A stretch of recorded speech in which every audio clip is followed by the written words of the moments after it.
የኢፌዴሪ ጠቅላይ ሚኒስትር ክቡር ዶክተር አብይ አህመድ፣ የኢፌዴሪ የሕዝብ ተወካዮች ምክር ቤት አፈ ጉባኤ ክቡር አቶ ታገሰ ጫፎ፣ የኢፌዴሪ ምክትል ጠቅላይ ሚኒስትር ክቡር አቶ ተመስገን ጥሩነህ፣ በምክትል ጠቅላይ ሚኒስትር ማዕረግ የዲሞክራሲ ግንባታ ማዕከል ኃላፊ ክቡር አቶ አደም ፋራ፣ የአፍሪካ ህብረት ኮሚሽን ሊቀመንበር ክቡር አቶ መሐሙድ አሊ ዩሱፍ፣ የኢጋድ ዋና ጸሐፊ ክቡር ዶክተር ወርቅነህ ገበየሁ፣ ክቡራንና ክቡራት፣ ጥሪ የተደረገላችሁ እንግዶች፣ የፌዴራልና የክልል ከፍተኛ የስራ ኃላፊዎች እንዲሁም አምባሳደሮች፣ በቅድሚያ ሁላችሁንም ወደዚህ መርሃ ግብር እንኳን በሰላም መጣችሁ ለማለት ፈልጋለሁ።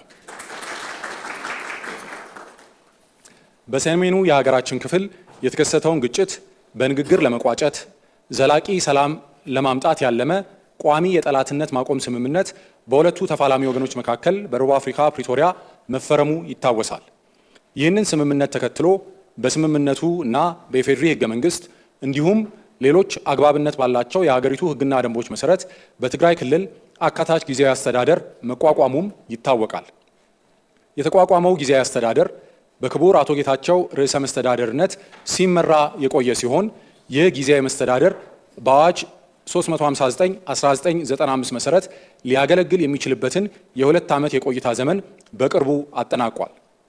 ሆኖም በፕሪቶሪያ ስምምነት መሰረት በአካታች ጊዜያዊ አስተዳደሩ መከናወን ያለባቸው ቀሪ ስራዎች በመኖራቸው የጊዜያዊ አስተዳደሩን የቆይታ ጊዜ ማራዘም እንዲሁም የጊዜያዊ አስተዳደሩን መልሶ ማዋቀር አስፈላጊ ሆኗል።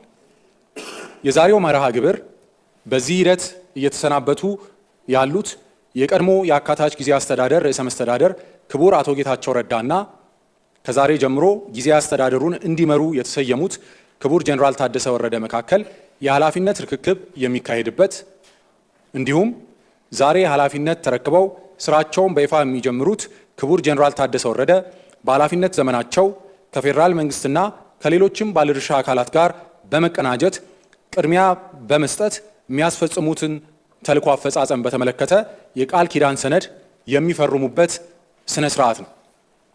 ይህ ሂደት ሰላምን ለማጽናት ቀጣይ ፖለቲካዊ፣ ኢኮኖሚያዊ እና ማህበራዊ መልሶ ግንባታ ሂደቶችን ለማሳለጥ ከፍተኛ ሚና እንደሚኖረው ይታመናል። ስለዚህ ይህን ስርዓት ልትታደሙ ስለተገኛችሁ ሁላችሁንም ለማመስገን እወዳለሁ።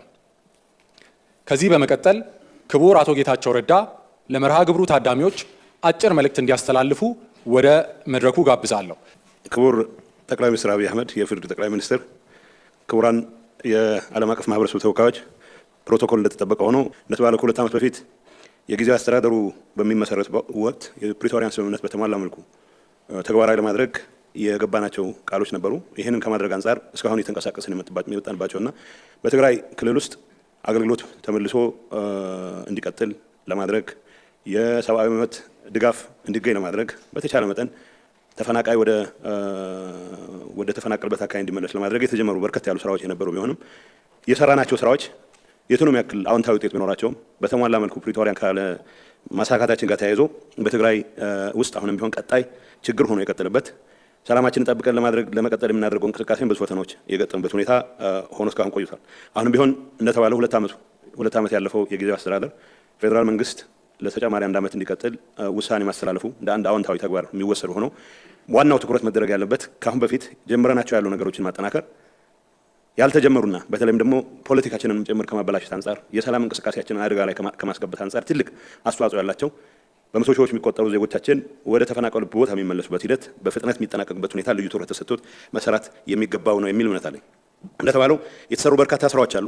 ያልተሰሩት ካላቸው ውጤት አንጻር የተሰሩትንም ጭምር ያጨለሙበት የተሰሩትንም ጭምር ያደበዘዙበት ሁኔታ ስላለ ያልተሰሩትን ሙሉ ትኩረት አድርገን በመስራት የተሻለ ውጤት ለማስመዝገብ የትግራይን ህዝብ የሰላምና የለውጥ ፍላጎትም በተሟላና በተጠናከረ መልኩ እንዲቀጥል ለማድረግ የሚያስችል አቅም ስለሚፈጥር እዚህ ላይ ትኩረት ተደርጎ መሰራት አለበት የሚል እምነት አለኝ። የውስጥ ፖለቲካ ንትርካችን ፕሪቶሪያ በተሟላ መልኩ እንዳይጠናቀቅ ማድረግ ረገድ የአንበሳውን ድርሻ ይዟል ብል ማጋነን አይሆንም። አሁንም ቢሆን በእያንዳንዱ ዕለት 2 ዓመት ሙሉ በውስጥ ንትርክ ያሳለፍናቸው ጊዜዎች በተለያዩ ችግሮች ምክንያት በጦርነቱ ከፍተኛ ቁስል የደረሰበትን ህዝባችን ቁስል ላይ እንጨት እንደመስደድ የሚቆጠር ነው።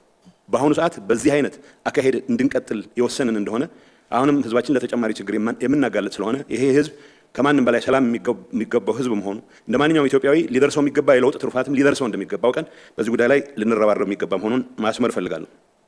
እንዳልኩት 2 ዓመት ሙሉ አንዱን ሲጎተት እዚህ ደረጃ ላይ ደርሰናል። አሁን አንዱን እየጎተተ የትም መቀጠል የማይችልበት ሌሎች ኃይሎችም ጭምር ይህን አጋጣሚ በመጠቀም የህዝባችንን ሰላም ለመንጠቅ የህዝባችንን ሰላም ለማደም ተስፋ ለማደብዘዝ እንቅስቃሴዎች ማድረግ የጀመሩበት ሁኔታም ስላለ ከዚህ አንጻር ጠንክረን መስራት እንደሚጠበቅብን ማስመር እፈልጋለሁ። የተቀሩ ስራዎች ከፌዴራል መንግስት ጋር ከሌላው የዓለም አቀፍ ህብረተሰብ ጋር በቁርኝት እየተናበበን መስራት የሚጠይቁ ከምንም ነገር በላይ ግን ለሰላም ትልቅ ዋጋ ሰጥተን ወደ ኋላ የማንመለስበት ሁኔታ ለመፍጠር የሚያስችለንን ነገር የሚያግዙ መሆን እንዳለባቸው ሊሰመርበት ይገባል። በአሁኑ ሰዓት በትግራይ ህዝብ ዘንድ ያለው የሰላም ፍላጎት የለውጥ ፍላጎት በምንም መልኩ መቀልበስ አይቻልም።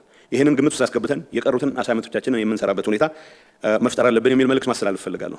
ከሰልፎችና ከስብሰባዎች ይልቅ ስራዎች ላይ ትኩረት ማድረግ የህዝባችንን ችግር የህዝባችንን ስቃይ የምናሳጥርበት ሁኔታ እንደምንመርጥ ያለኝን እምነት መግለጽ እፈልጋለሁ።